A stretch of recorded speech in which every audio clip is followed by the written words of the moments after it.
আজকের একটা important topic. আমি যখন ফেসবুকে স্ক্রল করছিলাম, মোস্টলি আমি যেটা দেখছি যে ব্যাটিং কোচ সালাউদ্দিনের পদত্যাগ নিয়ে অনেকগুলো ফেসবুক পোস্ট দিয়েছে এবং ফেসবুকে অনেক জার্নালিস্ট যারা আছেন তারাও কমেন্ট করছেন যে পদত্যাগ করার জন্য সালাউদ্দিনকে হাতুড়ে সিংয়ে কেন আলটিমেটলি আমরা সরালাম, নাজমুল হাসান শান্ত কেন ক্রিকেট ক্যাপ্টেন্সি ছাড়লেন, ওয়ানডে ক্যাপ্টেন্সি, অনেকগুলো টপিক। সো আমি একটা টপিক নিয়ে যেটা কথা বলতে চাই সেটা হচ্ছে বাংলাদেশের ব্যাটিং ব্যর্থতা নিয়ে। সো দেখুন, বাংলাদেশের ব্যাটিং ব্যর্থতা কিন্তু নতুন কিছু না। সো বাংলাদেশ এশিয়া কাপেও আমরা ব্যাটিং ব্যর্থতার জন্য পাকিস্তানের কাছে হেরেছি এবং আমরা ভালো করতে পারিনি। আমাদের ব্যাটিং ব্যর্থতা খুব ভালো একটা ছিল না এই আফগানিস্তানের সাথে ওয়ানডে সিরিজে, এখানেও আমরা ভুগছি। সো এই ভোগাটা কিন্তু অনেক দিন থেকেই আমাদের কাছে মানে একটা মরার উপর ঘর রাখা হচ্ছে। নিক পোথাস 2023 ওয়ার্ল্ড কাপে উনি ছিলেন অ্যাজ এ ব্যাটিং কোচ হিসেবে, তারপর তাকে ফিল্ডিং কোচ করা হয়। সো নিক পোথাস চলে গেছেন, এখন সালাউদ্দিন স্যার যিনি আছেন উনি ব্যাটিং কোচ হিসেবে আসলে দায়িত্ব পালন করছেন। সো ব্যাটিং কোচ বলবো না, সিনিয়র অ্যাসিস্ট্যান্ট কোচ হিসেবে বাংলাদেশ ক্রিকেট টিমে।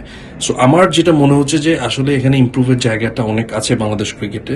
মাইন্ডসেট একটা জিনিস, কিন্তু একটা টিমে যদি সব ক্রিকেটার বাজেভাবে আউট হয়, বাজে শটে আউট হয় এবং তারা পার্টনারশিপ না করতে পারে, তাহলে এটা বোঝা যাবে যে এটা কোচের দায় কিন্তু কিছুটা হলেও সালাউদ্দিনের উপর বর্তায়। এবং আমি আমার যমুনা টেলিভিশনে 2023 যখন ওয়ার্ল্ড কাপ হয় তখন একটা কথা বলেছিলাম, সালাউদ্দিন কিন্তু is a very good coach for academy, not for international stage. So international স্টেজে তাকে আমরা এনেছি, উনি কিছু রেজাল্ট প্রডিউস করছেন, বাট ইটস নট, আমি যদি বলি, সাস্টেনেবল না, ধারাবাহিক একদমই না। সলিউশন আমাদের এখানে বের করতে হবে। So what could be the solution? So solution এখানে অনেক কিছু হতে পারে।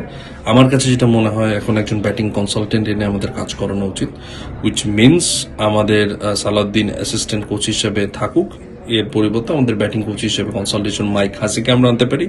এটা আমার মত। যদি হাসি আলটিমেটলি সময় বের করতে পারেন বা মাইক হাসি যদি আসলে কাজ করতে চান বাংলাদেশ ক্রিকেটের সাথে। স্টুয়ার্ট ল কিন্তু ফ্রি ছিলেন, এখন উনি নেপাল টিমের বেসিক্যালি কোচিং করাচ্ছেন। সো জেমি সিডেন্সকে আমরা এনেছি, আউটপুট অতটা ছিল না, বাট তারপরেও আলটিমেটলি মোটামুটি বলা চলে। বাট এখন আলটিমেটলি টাইম বাংলাদেশ ক্রিকেটের বেসিক্যালি নতুন ব্যাটিং কোচ খোঁজা। সো কিছু নাম আমি সাজেস্ট করছি, এটা আমার কাছে মনে হয় পার্সোনালি, যে this cricketers are very very crucial coaches that can may be the fit. Ross Taylor নিউজিল্যান্ডের বেসিক্যালি সাবেক ক্রিকেটার, এবং উনি definitely it can be good choice for now for ODI and test টিমের জন্য। Julian Wood basically power hitting coach ছিলেন, but Sri Lanka তাকে এখন নিয়ে নিয়েছে। খটাক ইন্ডিয়ান ক্রিকেটার এবং coach is very very prominent, so তাকে আমরা চিন্তা করতে পারি। Neil McKenzie was one of the best choice, but I don't know Neil Mackenzie আর কাজ করতে চাবে বা কাজ করতে পারবে কিনা বাংলাদেশ ক্রিকেট টিমের সাথে। আর একজন হচ্ছে দীনেশ কার্তিক। সো দীনেশ কার্তিকের আলটিমেটলি এখন উনি লিগ খেলে বেড়াচ্ছেন, but then again Dinesh Karthik যদি বাংলাদেশের সাথে শর্ট টাইমেও যদি কোনো কনসালটেন্টে কাজ করেন, আমার মনে হয় অ্যাটলিস্ট মডার্ন ব্যাটিং টেকনিক নিয়ে আমরা কাজ করতে পারবো। It's high time Bangladesh should appoint a new batting coach. আমি বলবো না সালাউদ্দিনকে স্টেপ ডাউন করা উচিত এখনই, we should keep Salauddin, because টিমে একজন গার্জিয়ানের মতো উনি। সো সব প্লেয়ার তার চেনা, সো উনি সব প্লেয়াররা তার কাছে কমফোর্টলি তাকে তার প্রবলেমগুলো বলতে পারেন। সো সালাউদ্দিনকে রেখে আমরা আরেকজন বেসিক্যালি ব্যাটিং কনসালটেন্ট এনে আমাদের প্রবলেমটা সলিউশন করা খুবই জরুরি, like the way we brought Shaun Tait bowling coach এবং also মুশতাক আহমেদকে আনছি।